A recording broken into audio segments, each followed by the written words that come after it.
আসসালামাইকুম। আজকে আপনাদের সাথে হাওড়ার গল্প করব। এটা হচ্ছে হাওড়া ব্রিজ। আমরা এর আগে অনেকবার গিয়েছি, কিন্তু মিম ফার্স্ট গিয়েই মন খারাপ যে এইটা হাওড়া।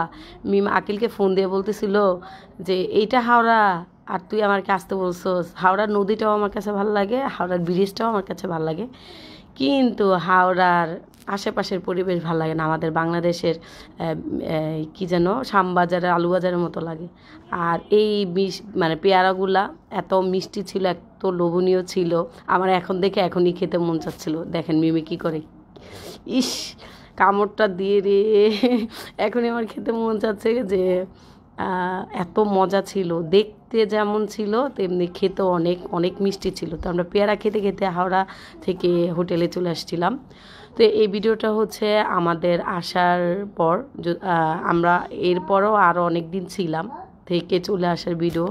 খালেকের সামনে দিয়ে আসতেছিলাম, মনটা খারাপও ছিল আবার ভালোও লাগতেছিল। তো আস্তে আস্তে আমরা অর্ধেক রাস্তায় একটা বিমান দেখতে পেলাম। এই যে হচ্ছে বিমান। তো বিমান দেখতে দেখতে আমরা এপার চলে আসলাম। আর এই হচ্ছে রয়্যাল কোচের বাস। আসলে আমি সবাইকে সাজেস্ট করব যে রয়্যাল কোচ দিয়ে আসার জন্য, কারণ রয়্যাল কোচের সার্ভিস খুব ভালো। দেন ওদের সিটগুলো আরামদায়ক, কমফোর্ট ছিল, অনেক বড় ছিল। মানে দেখতে দেখা যায় দুইজন থাকতে পারবে, কিন্তু তিনজনও থাকতে পারবে, এত বড় একদম বেডের মতো।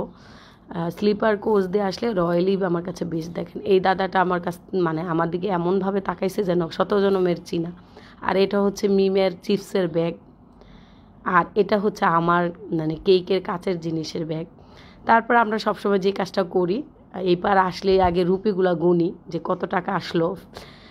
পরে আমরা এই সিঙ্গারা পুরীর পার্টি দিচ্ছিলাম, প্রচুর খিদাও লাগছিল, ভাইয়া এনে দিয়েছে। তো আমরা এগুলো খেতে খেতে সাম্পানে চলে আসছি। এটা হচ্ছে সাম্পান।